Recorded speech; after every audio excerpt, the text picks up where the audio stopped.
Okay, well, first of all, I want to thank Joe and Lisa for doing a fantastic job on the first half right there. Thank you very, very much. That was what we would call a TKO. Way to go. And I thought Joe was really good on those voices during the cartoons. Didn't you think so? He had a special gift, especially for the little girl and the mothers and stuff like that. It was really awesome. And, you know, we did tape it, and so we'll be sending a tape to all of your coworkers at the Boxing Association there. And I'm sure they'll really appreciate that gift that you have. First of all, Eric and I, as we start out the second half right here, I want to reemphasize how important this core emotional need is. So we're talking today about the core emotional need of reasonable limits.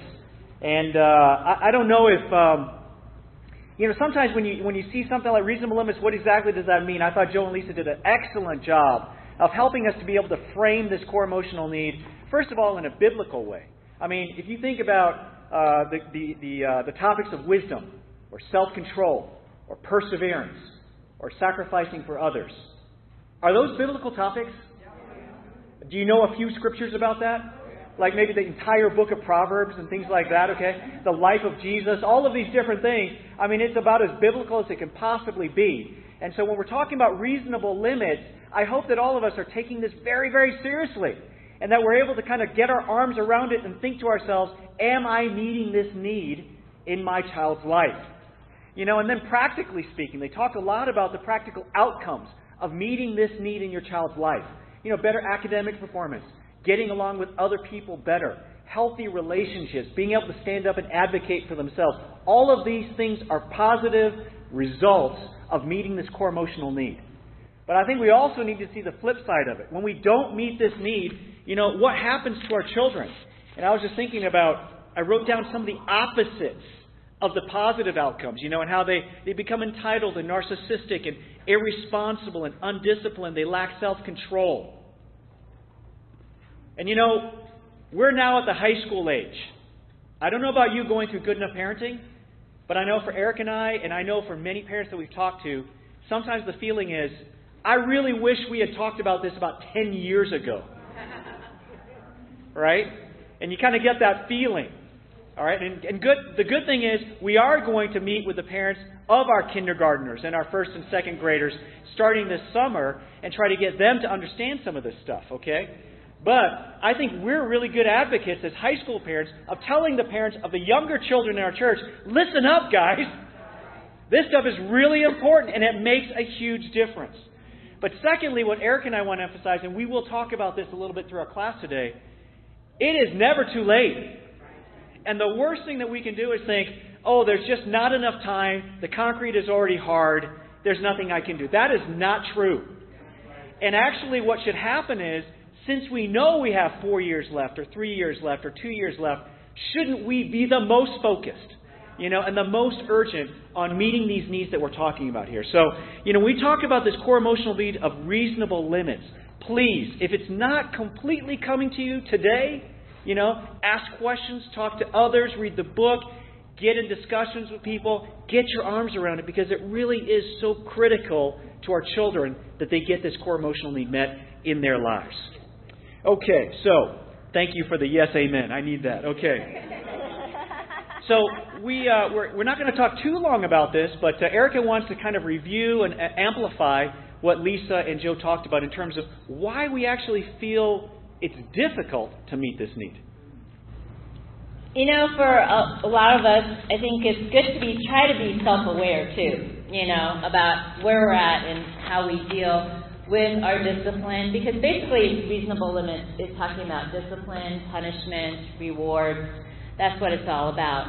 And if we don't properly discipline our kids, if we don't have good limits for our kids, they can go all over the map.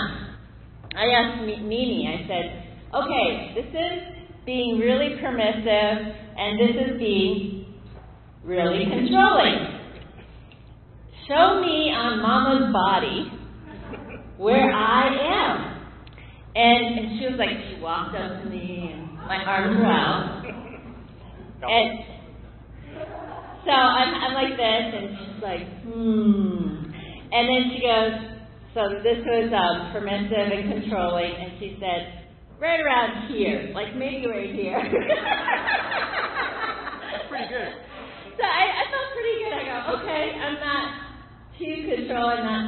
permissive, but more on the controlling side. I thought it would be the other way, actually. I thought I'd be more this way. But, it's good to be self-aware in what your kids think about you, too, to ask them, where do you see me? Do you think I'm too controlling or too permissive? Where do you think I stand? And I think for us, there was a time in our lives that when we moved over from Japan, and we lost our support from all the American churches, so we had to come back. We had no money, and we moved our kids, and it was just a real sudden move, and we felt guilty. They were complaining, they were negative, and coming back to church, everybody wasn't doing so well here either in this church, and it was really hard. And so I felt guilty when I brought my kids back to the States and off the mission field, and so when they had to change high schools. So we're not talking about, they're little kids. They were already in high school, and they had to switch from their friends and churches, and it's where they were born and raised, and so when they're negative and being down and complaining, I didn't discipline them in that area very well because I was feeling bad. I felt like, oh man, I did this to them. And so many of us can take that side. We don't discipline well enough because we have our own issues of where we're at. And so just be self-aware. I guess Lisa covered a lot of this stuff, but be self-aware on where you're at personally and just realize, okay, maybe the way I discipline my kids is because where I'm at. Maybe you have some relational problems in the church right now, and so you're like, when I come home, I don't want to fight with my kids. And so you just go, okay, I'm just going to avoid all the conflicts and be really nice to my kids. And just, again, be self-aware on what's going on in our lives. And it always helps asking what's going on. Just even asking our kids, what do you think? Where do you think I can do better? And so the next part we're going to talk about is avoiding the vortex and the bottlenecks and the conflicts. The vortex. Sounds pretty ominous, doesn't it? All right. Well, it actually is kind of ominous. So, have you ever been in a discussion / argument / knockdown, drag out with your teen? And then, you kind of wake up at some point in that conversation, you go, how did we even get here in the first place, And then they, you either leave the room or they leave the room, and you're kind of going, what just happened? All right? Well, if you've ever had that experience, then you have experienced what we call the vortex. Okay? Now, I want to talk a little bit about the vortex, and this is from the Good Enough Parenting program, and this is the terminology that they use. But it's the vortex of conflict escalation. And basically, if I was going to break it down for you, the way that the vortex gets started and continues to operate, or ravage our relationships, is by unmet expectations being triggered. Okay? And so, generally, and if you look at this over here, I'm not sure you can see it, but you probably can. If you look here on the lower left-hand side, it'll say perceived core emotional need not met in the child, and it triggers a reaction. And then there's a perceived expectation not met in the parent, which then triggers a reaction from the parent, which then leads to an emotional need not being met in the child, which triggers another reaction, and it goes on and on. When you say, well, we haven't covered actually in this class this idea that parents actually have expectations as well. Now, when I say that, I want you to understand, I'm not saying they're core emotional needs, but they're actually healthy, normal, reasonable expectations the parent, in a way, has a right to have. We don't look for our children to meet our core emotional needs, right? That's our job, is to meet their core emotional needs. They're not mature enough. That's not their job yet, However, we as parents can have healthy, right expectations for them. So some of these might be, for example, connection. All parents have a right, in a sense, to expect to be connected with their child. Now, we have to work at that. We have to invest in it. We have to grow to be humble and open and loving. We have to do all of our part. but we expect to have some sort of connection with our child. Another one is growth in performance, that they're going to kind of grow up naturally. They're going to start picking up their room at the right time, or taking their plates, when they're a little 3-year-old, taking their plate to the sink, may not be the expectation. But when they're 15 and they get up from the table and just go up and leave everything a mess, that's probably not growth and performance, right? So there are reasonable expectations we can have. Responsibility and respect, all right? And I think probably for fathers, that might be one of the biggest expectations we normally have, is that be responsible and respect me, okay?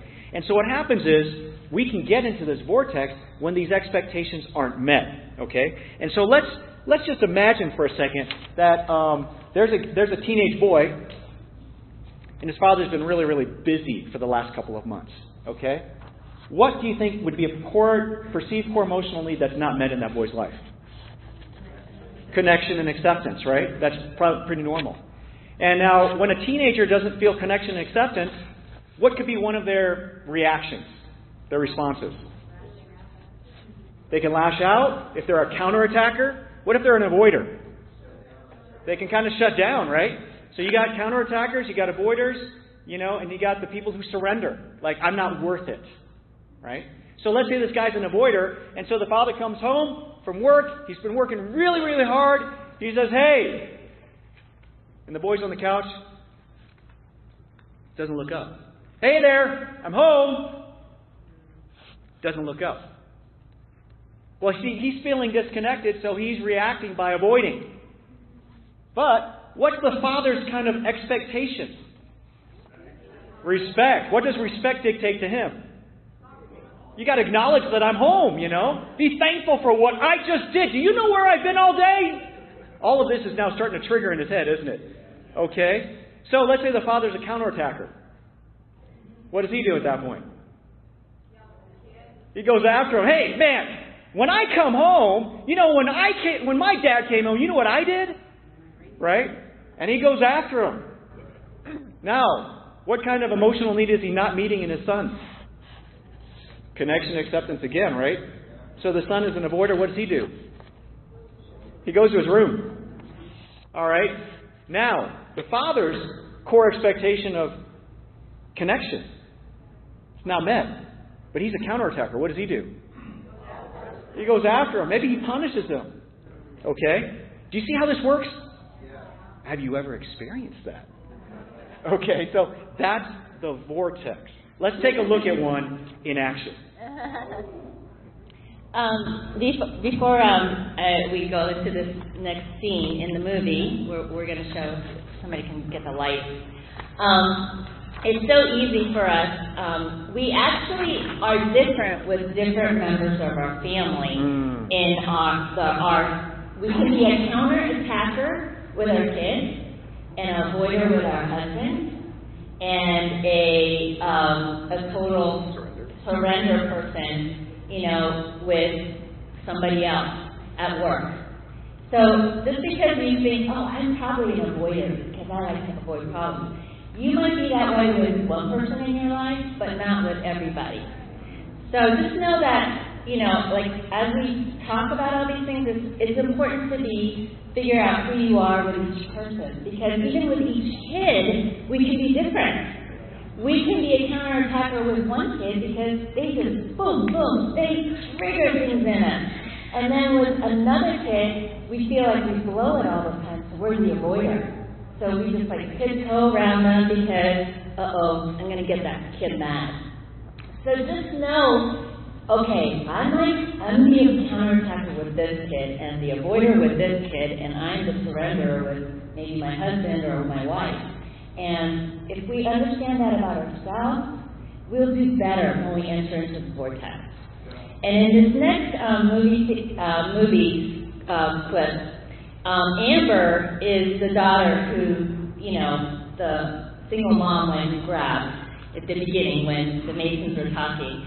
And she actually slept with her cousin's old boyfriend.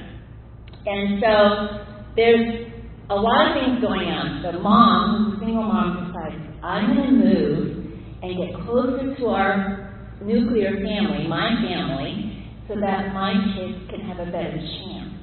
And so she just changes her whole life for her daughter. And this is the movie, and we're going to look at the vortex, and so watch what happens. By the way, I'm sorry, but I can't practice with her tonight. Why not? Christina, I've got stuff to do at the house. No, you don't Try have to to keep the peace, all right? Don't worry about it. Sorry. No, I'm sorry. I can barely look at you. Oh my God. What are you doing? Don't hit me. You're playing baseball. Yeah, but I mean, you don't know anything about Are you ready? it. Doesn't matter. What you do, you throw it, you catch it. Ask me to make it. Why couldn't you make it? I don't know. You just couldn't. I know. Sorry. Because of me. Did I get you? Because of me. I don't know why it was. I'm sure they think that, Hattie dyed her hair black because of me, too. Hattie dyed her hair black. I mean, what else? What is this? No, it's like, yeah, we know. Everything is his fault. Please. I know hair black. That's why I got your hair black. Well, I mean, then maybe you should have thought about what you did before, I mean, really? You're saying this now? No, I'm not. I talked to you about it. I know. I feel bad. I know. I feel bad. I'm just tired of you whining about it. It's like, do something about it. We're just trying to play a nice game. I'm just trying to live my life. You don't know what it's like. I've done everything I can for you guys. I've moved you back here, and I didn't want to come here. That's what this is about? No, it's one thing if you're miserable. It's another thing if you bring us all down with you. So I'm just asking, just think one step beyond, this feels good. That's what I'm asking you to do.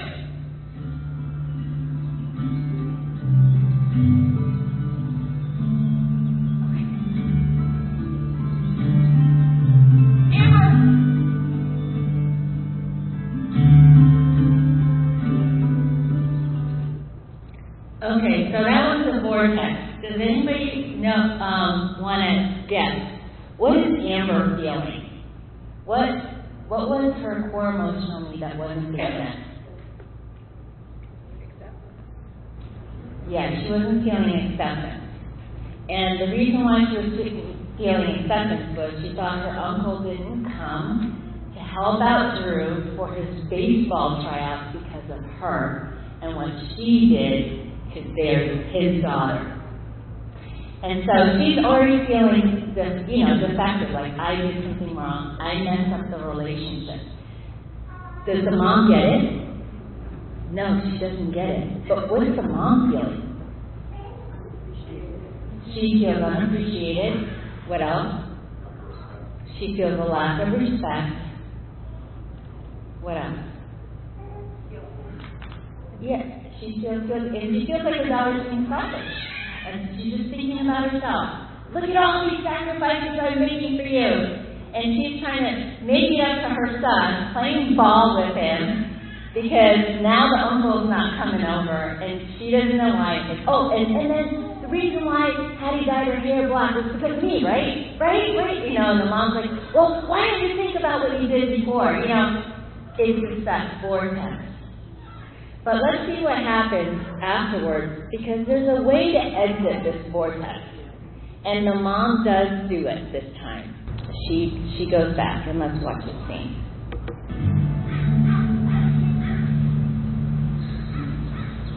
You want to tell me what happened? What happened? Not from you, I don't. What's the difference? There's a difference.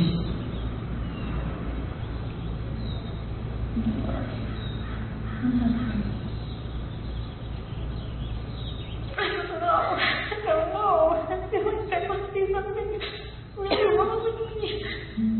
Because it seems so terrible. It seems like the worst thing you could have done is something wrong. But also, I really like him, Mom. Really like him so much. And it sucks because of the situation, but I need you to do it. Like it wasn't like not a big deal, a big deal. It's just fun. There's nothing wrong with you. There's nothing wrong with you. Sorry, I left everything.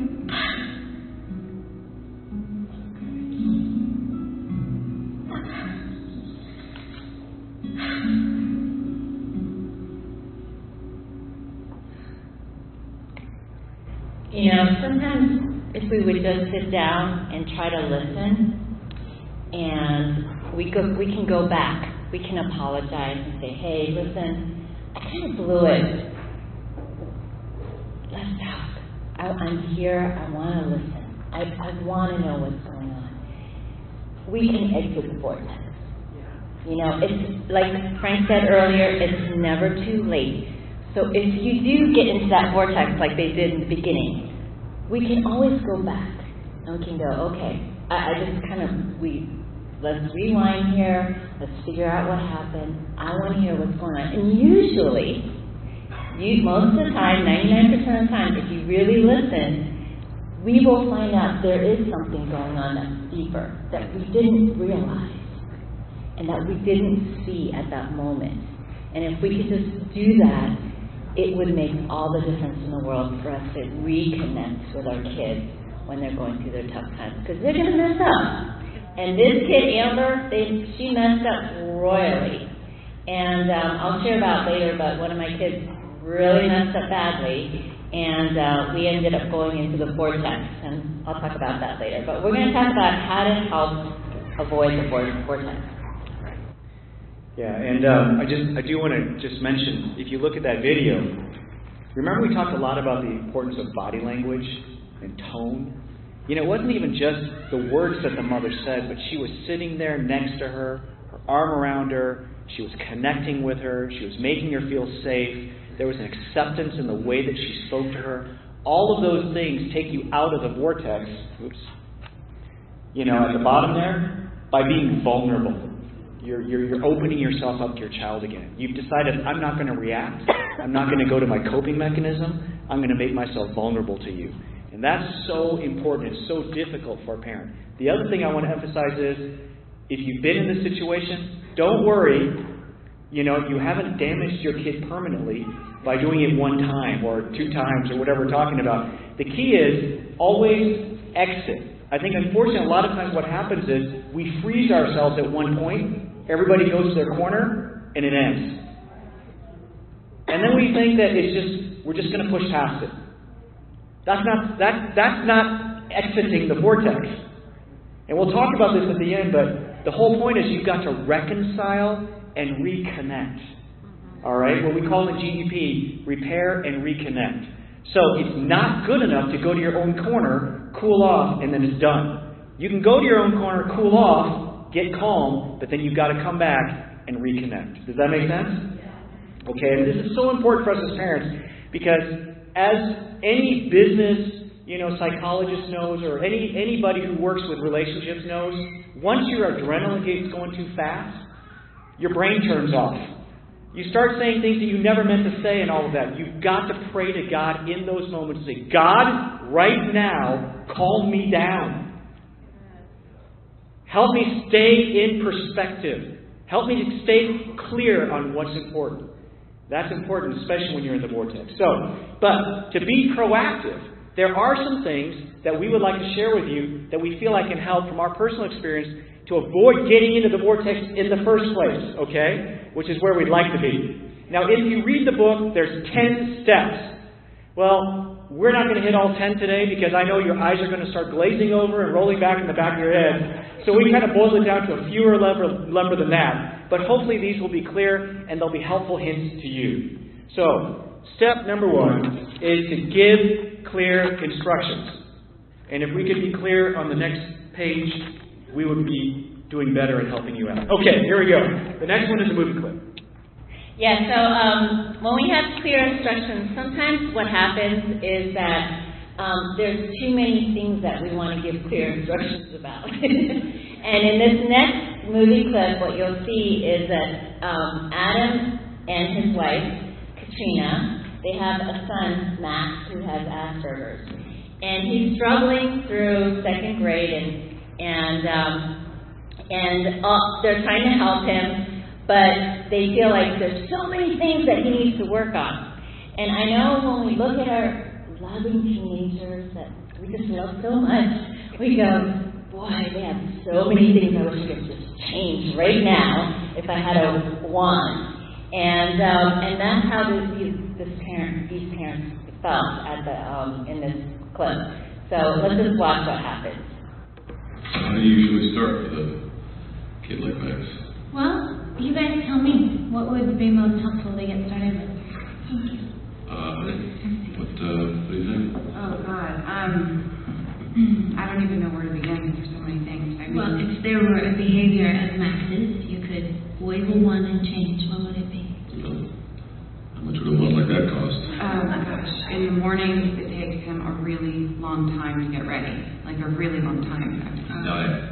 He's got a very limited diet. They eat certain things, cooked in certain ways. Right, like he'll only eat eggs if they're cooked in the orange frying pan. That's what behavior normal for a kid at Asperger's. The orange man is new. That's what we're being for kid at Asperger's. Right. And he has tantrums, temper tantrums. Sometimes severe. They're called severe. Biting, the fish tank. Right. There was an incident. Okay. Okay, tell me how you're doing socially. Does he have a lot of friends? Does he play dates? None. Max doesn't really have any friends. Okay. Why don't we start there? That's good. You know, it's so moving at the end. They had all these things that they wanted Max to change. But when they really boiled it down, they talked together about it, they said, you know, he doesn't have any friends.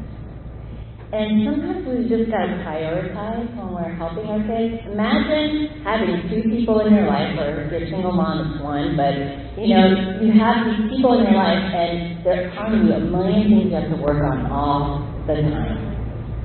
It would be oppressive. And it would be difficult. Imagine being your kid. Is that how you would feel if you were your own kid? And so we've got to prioritize and figure out, okay, what's most important here? What do I need to work on with my child? And so we've got to prioritize.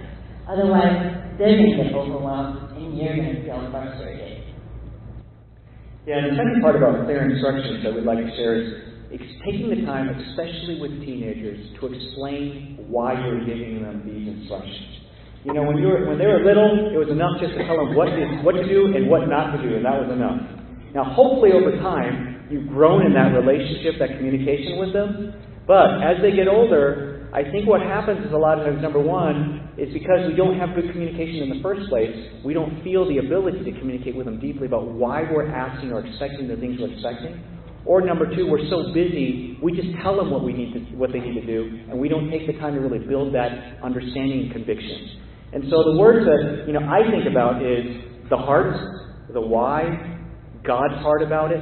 These are things that I think should be communicated and talked about and discussed with our teenagers when we talk about why we expect what we expect out of them.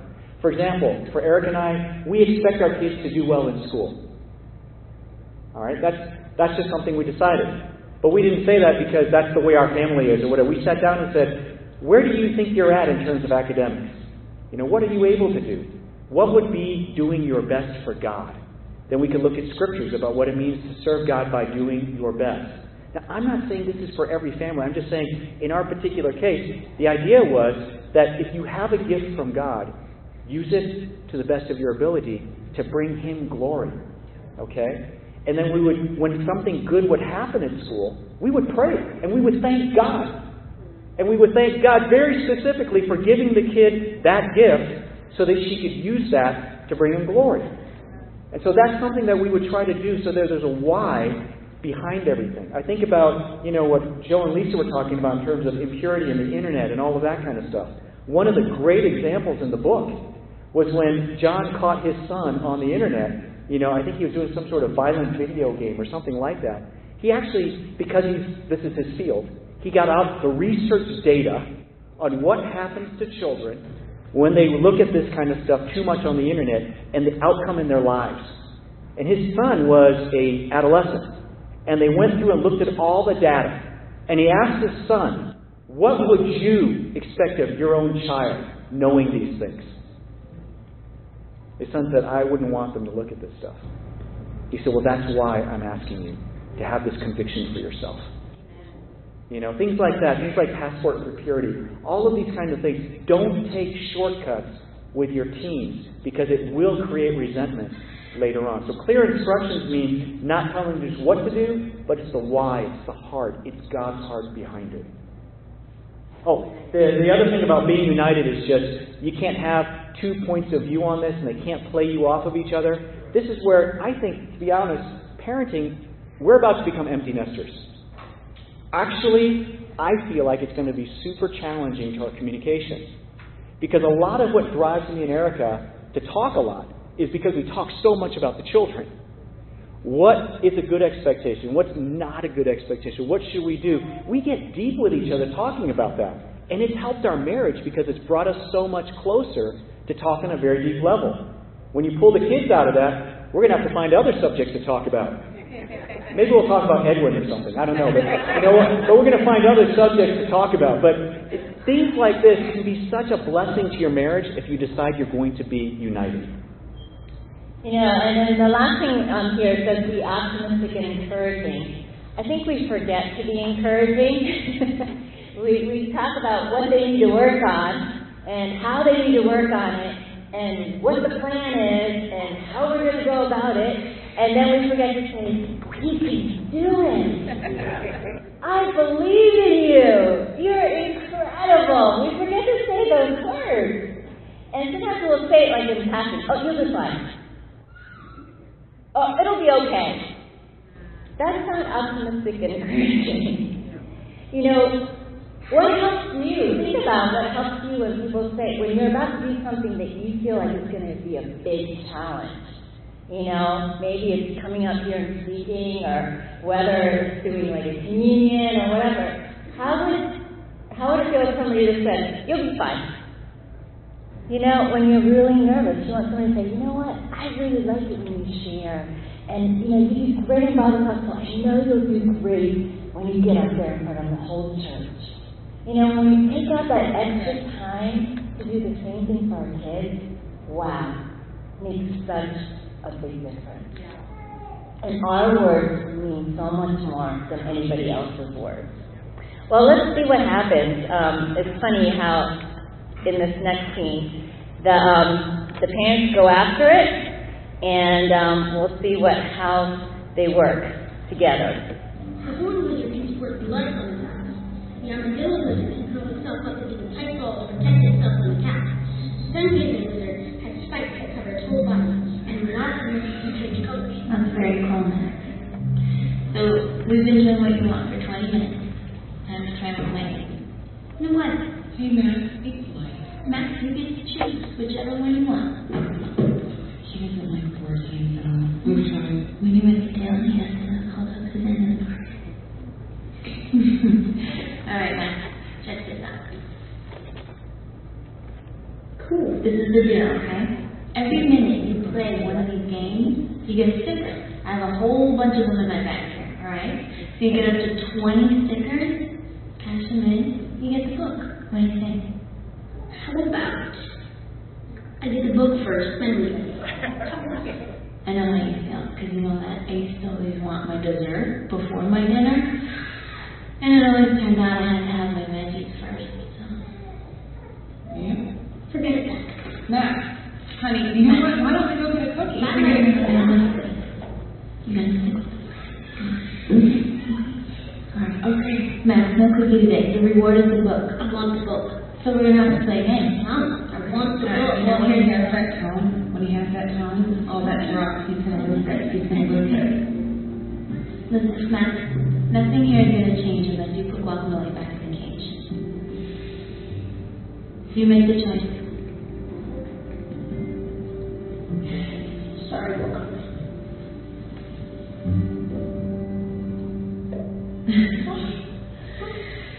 Okay, let's pick a game. So it was really important that they work together, and then you'll see how the mom is learning how to work together with this therapist. Now that's one of the most famous stories I could ever tell. This is great. I can't think we find out that the picture draws for a babysitter. It just comes as a lot of it. It's let's see some results. That's all. Well, do you have a gun? I do not have a gun. Well, if you're going to get a gun, the AK-47 is the best. That's great. Involved in Hey, Matt. A quick heads up, but I want to say some more. With everything straight, why?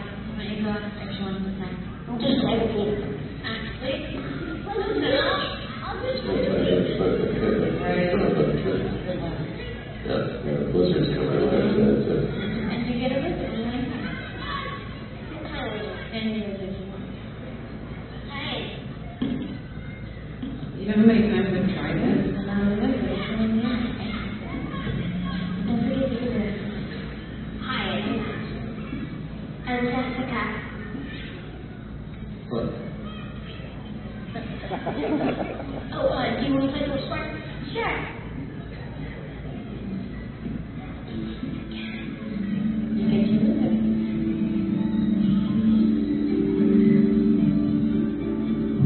How about that?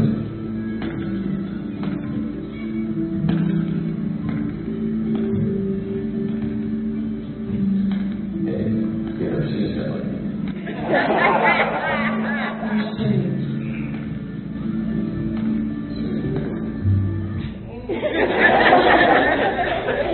You know, here's the cool thing. You see the therapist, she stuck with the plan. She stuck with her goal. It was the one thing, and was to make a friend. And she didn't veer off of it, and she followed through, and the mom's feeling really bad. But it's, you know, and then she encouraged the boy afterwards. Great job. You did it. Yay. High five. And, you know, and sometimes we just have to figure out what do we want to really help our kids and talk about it together as a couple, and then just focus on that.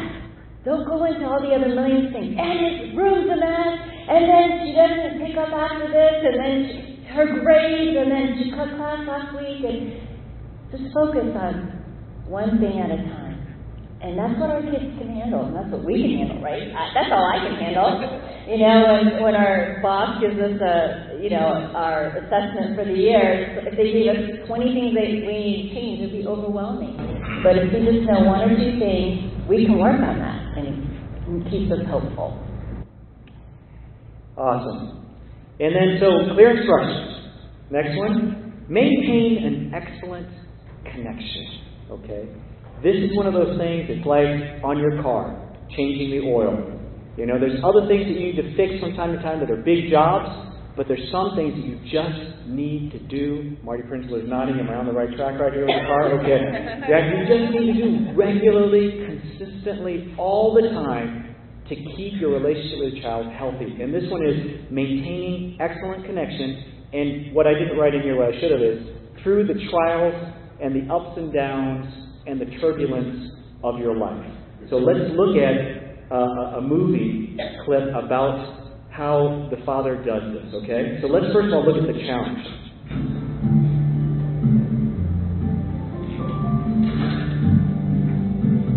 They're trying to get Max into a special school. This is a big thing. Hey. Hey. What are you doing here? Hi. What's up? I thought you might be nervous, so. So you brought us coffee. Just get it. Sure. What, you got in a rock or? No, it's the Tibetan prayers coming. Oh, dear God. This comes to this?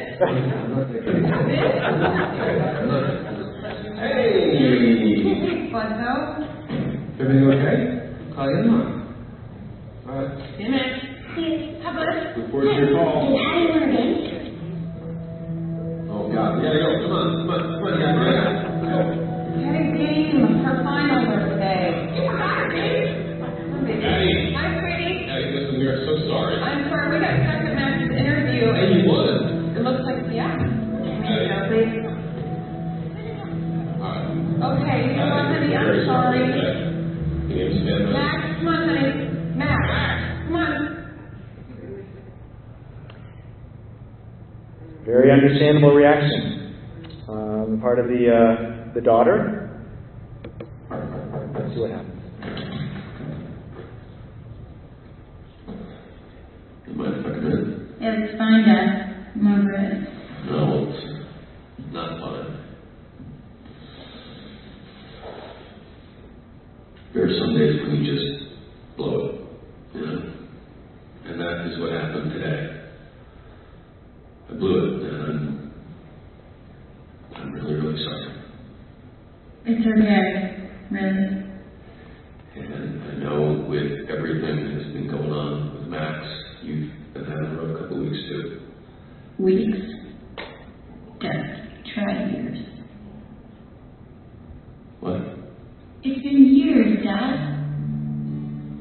Why is everybody acting like this Max thing is big news? He over the cake at my 10th birthday because he was afraid of the candles. We had to change rooms because he couldn't be by the air conditioner. Whenever he wants to watch TV, we all have to give up. It's like, it's never ending. And ever since I can remember, it's been all about that.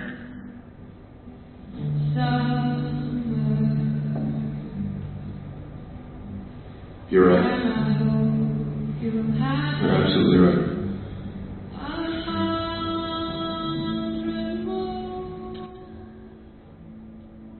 Do you think he's going to get into the school?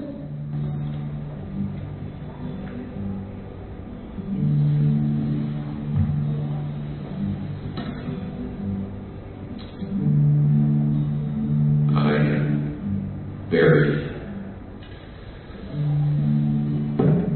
proud of you.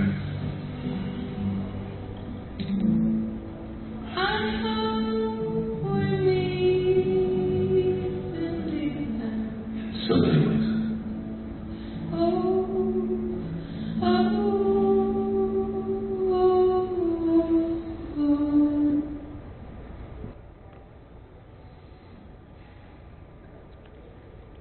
I think all the fathers are a little bit convicted right here.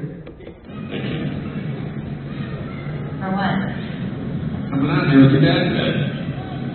Are there other things you'd rather do on Saturday? No, there aren't. No. No. Yeah, that's what I thought. Yep.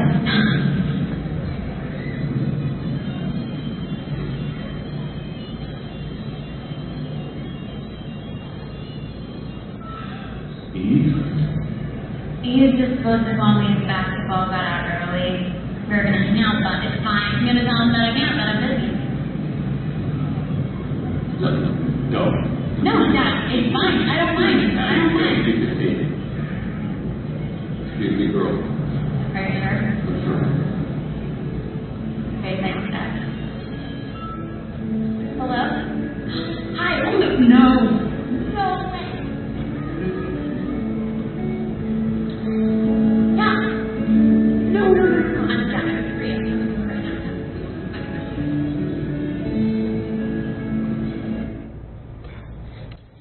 Okay. Now, everything about that was incredible, except if it was just Yvette, I would have felt better about the ending right there. But just what do you see? What do you see about this father? What do you see about how he maintains connection in the midst of what I would consider to be an incredibly challenging life? Okay, what do you see about him? Humility. Humility, in what way? Just the fact that he apologized. He knew he manned up that, this is bad. I just blew it. He didn't try to explain it away. He didn't try to justify it. He didn't talk about how tough his life was. Because that's not the core emotional need thing right here, right? He talked about her, and he realized she had a need that needed to be met, and he got humble, and he apologized. Anything else? He listened. He listened. Yes, can you amplify that a little bit? Well, it would have been very easy to get defensive when she said it hasn't been weeks, it's been years. Right. So he listened to her go through the... Yeah. Imagine if he had spoken too soon, and it just became about that day. Imagine all of that death he would have missed if he hadn't listened enough to get to the real heart of the problem. Incredible, yes. When she tried to change the subject, talk about the brother, he turned it back. Isn't that beautiful? That is one of the most awesome parts of that scene. She goes, well, did he get in? He didn't even answer the question. He said, this is all about you. Right now, I am 100% focused on you. Remember that whole connection chapter that we read? Yeah. Right? And that whole time about quality time is defined by I am completely here for you. Right? Anything else? One more. He put himself in her shoes. He was empathetic. He put himself in her shoes. What it felt like for her, and he could realize what she was going through, and he was able to then meet her needs. And then I love the way it ends. He reconnects with her. They spend that very precious time together. And it's just one of those things that he did regularly. In his teen, as you'll see through the show, as we saw today, there was ups and downs in her life. But the constant through that was that he was always there for her. and she had someplace to always come home to. So this whole idea of maintaining an excellent connection is so critical to avoiding the vortex. We have got to have that ability to step back, look at what's going on, and say, okay, what is the best way to respond? Oh, I'm sorry. So the next thing is revise the rules periodically. We're not going to talk about this a lot, but the most important thing is, as our kids get older, they need to feel like they're getting respected for their increasing maturity, for increasing responsibility, for increasing,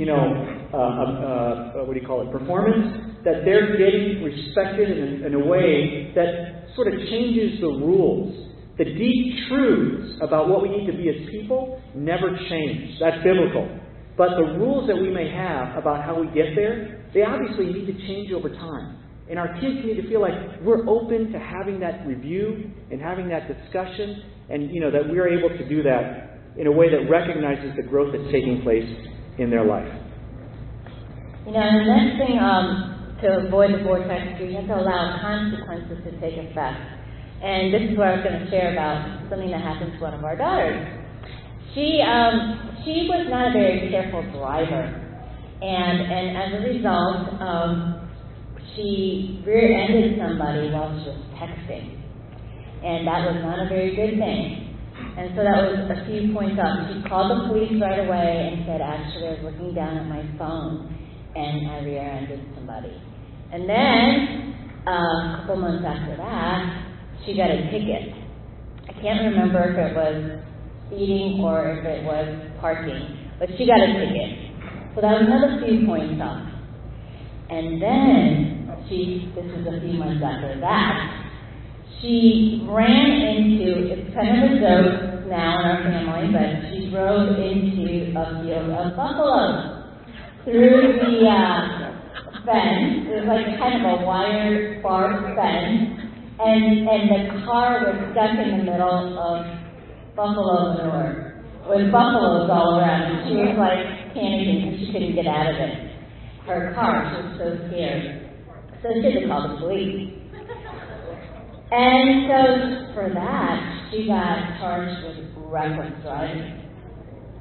Okay, so you can imagine this. This is within a year of her license. And so the vortex, you can imagine what happened when she got home and got to see her mama. And I said, what? And I see this ticket in her hand for reckless driving. She called me, she was sobbing, she was upset, this is not fair. That's what she said. This is not fair, it wasn't my fault. And I go, it wasn't your fault that you drove into somebody's property, broke their fence, and got into their cattle or their herd of buffalo. And she said, this isn't fair, no. And I said, what about the ticket? And then we got a court summons as a result, saying that because she had so many points off of her license, that she was going to get her license taken away, but we had to come into court. So it was so embarrassing. I'm like, I'm in court with my daughter, and there's all these other people, and this, there's kids there who were drunk drivers, and there were, another one under the influence of drugs, and then there's me with my daughter. Because I got to hear all their, things, because you do it in front of everybody. And so, anyway, and my daughter kept saying, it's not my fault, this is so unfair, the system is so unfair.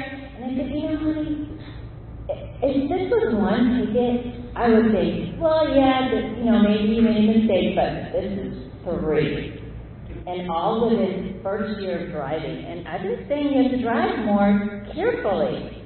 And so, but when I got in front of the judge, I said, my daughter gets good grades, she's a nice girl, she goes to church every week. And I tried to say all the things, But sometimes we have to allow for our kids to go through the discipline and the consequences.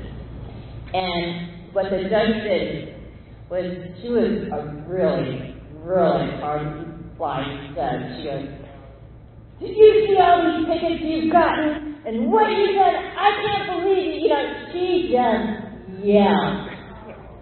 at my daughter. And I've never talked to my daughter like that before. And my eyes were like two big saucers, you know? And I'm just going, whoa. And she's like pulling out these tickets and showing her how many people die, you know, if they are texting or even looking at their phones. And she just went on and on, and she did this gravel thing. She goes, you're getting your license taken away for a whole year. And I almost died because I thought, you mean as a driver? I know, especially punishment for her, not me. But, you know, so many times what we try to do is we try to protect our kids from consequences, from things that they should, their natural consequences and their logical consequences that they have to go through. And we cannot protect them. And we cannot jump in the sea and go, yeah, that's right, that's so unfair. When we do that, we undermine the law, we undermine our teachers, we undermine the leadership in the church. When we jump in and say things like that, that hurts them more than it hurts us. And so I had to bite my tongue. I was thinking, whoa, that's like really harsh. I felt that way. I'll be really honest. I've never yelled at my daughter like that. This woman was yelling.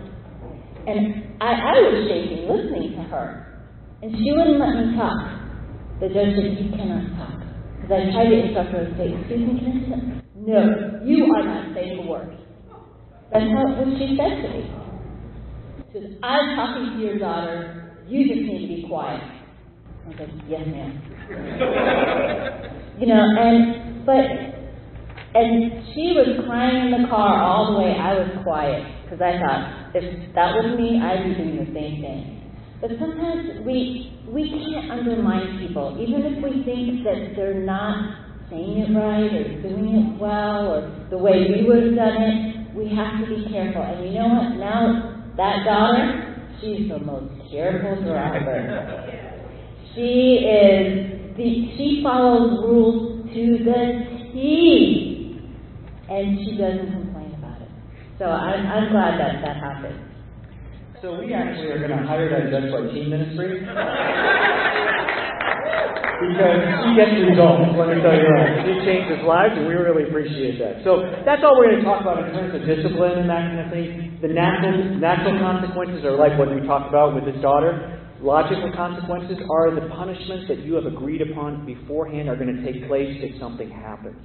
You don't take, if you say that's what's going to happen, you talk about it, you agree as a child and as a parent, then it's got to happen. Okay? It doesn't mean you do it punitively or meanly or in any way. In fact, you can even empathize with them. I know this is hard.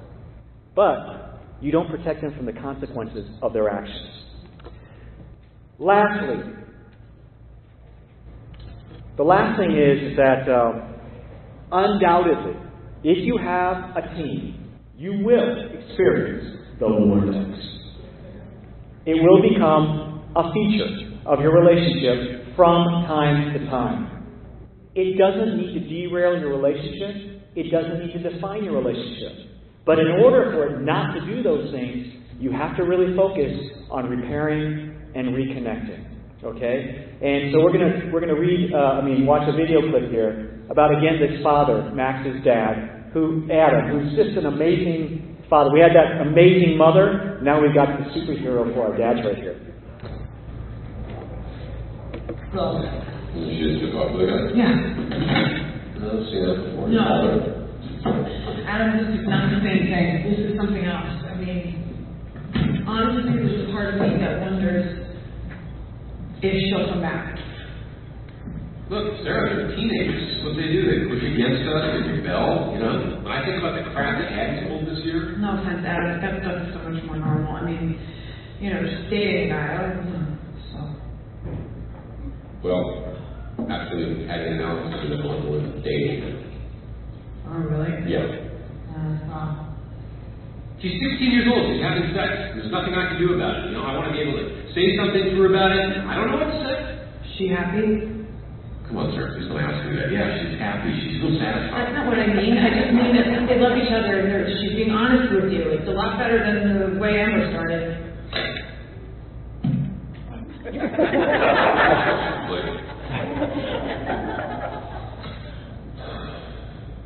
It's so nice when she's a little kid, like just sit with her and have a peanut butter and jelly sandwich and make faces at her and make her laugh. That's simple. I know it doesn't help now, but I realize I made a mistake. I think so. I let her tell me when she was ready to grow up, and I should have fought her more. Look, I've been dealing with this stuff with Hattie. Every time I get into a conflict with her, Gage leads nowhere. Seems like the best thing I can do is to give her space. No. You don't give them space. Just when they tell you they don't need you anymore, it's exactly when they need you the most. You have to fight it. You have to show up. It's when they're pushing you away. It's when they're telling you they know better. That's when you have to show up. Now, I'm afraid it's too late.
Okay, you know, the Sarah who's talking to Adam says, you know, just when they're pushing you away, that's when you need to be there. And especially when our kids become teenagers, they're going to push us away. And it's their way of testing us. Are you really going to be there for me? Are we going to still connect? Or do you still love me even when I'm a horrible person? And we've got to be there for them. And it's cool because afterwards, Adam, he goes, I'm going to be there for her. Because Sarah's daughter, she says, it's too late for me. Well, Amber's already in college age. And Hattie was still a sophomore in high school. So for him, it just hit him, no, I'm going to be there for her. And I think if we could each not be afraid to have those limitations, to be there for them, and it's okay to have rules. It's okay to have discipline. It's okay to give them the consequences they need to feel, and not to be afraid anymore. Maybe you made some mistakes with your older kids, and I know we made mistakes with our oldest, the most mistakes. I had to sit down with Miyoko and say, Miyoko, I'm so sorry. I was such a terrible mom at times, especially during high school. And I was crying, just thinking about it, I'd cry again. But, you know, she said to me, she goes, Mama, you are a great mama. And I don't feel like I deserve her to say that to me, because I don't feel like I was. And so many times, like, we make mistakes. And so we go, and we pull back from our second kid, and we might pull back even more from our third kid, but don't do that. You know, they need us. They need us to be there. We can't be down on ourselves because we messed up and we didn't do everything perfectly. Our kids have the most grace ever. I'm not kidding you. Our kids are so forgiving and so just gracious. And so believe in yourself. Believe that you can be a great parent. Believe that the rules you set are not all mistakes. They are good things. And give them the limits that they need so that they can grow up to be awesome kids. Amen. Amen. That was great. Okay, well, that's all we got for you today. That's the end of Section 6. And next month, the session will be taught by Mark and Julie Shelley and Ann Rasmussen, which is awesome. So we're really excited about that. So please be ready for that. Do the reading for the next core emotional need. And I hope you enjoy your discussion groups this next time. We'll be around in the fellowship here tonight if you want to talk a little bit or talk with each other. I think one of the greatest things is all the fellowship we get with one another. Let's go ahead and close out with a prayer. Our God and our Father in heaven, we were so thankful on the day that we were baptized because we knew that we desperately needed you. Father, thank you for our children in so many ways. But one of the things that we realize is when we think about our kids, once again, we are humbled and we realize we desperately need you. Father, when I think about some of the videos we saw, and I know that each one of us has something like a Max in our lives. Father, it could be our job. It could be health. It could be another family issue. There's so many things that tend to just create turbulence in our relationships and our families. But Father, help us today to rededicate ourselves to focusing on being what you want us to be with our children. Father, I pray today that we will have the courage and the love and the foresight to create the right, reasonable limits for our kids.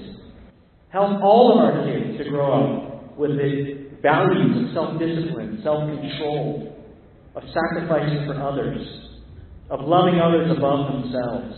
I pray so much, Father, that you will work through us to create those values and that character in our kids. And Father, above all, help us to always reconnect with them every day, every week, so they can always know that no matter what we say or what we do, that, Father, we love them deeply from the heart. Thank you for all the parents who are here, for the love that they have for their children. Bless us, God. In Jesus' name, amen. Thank you.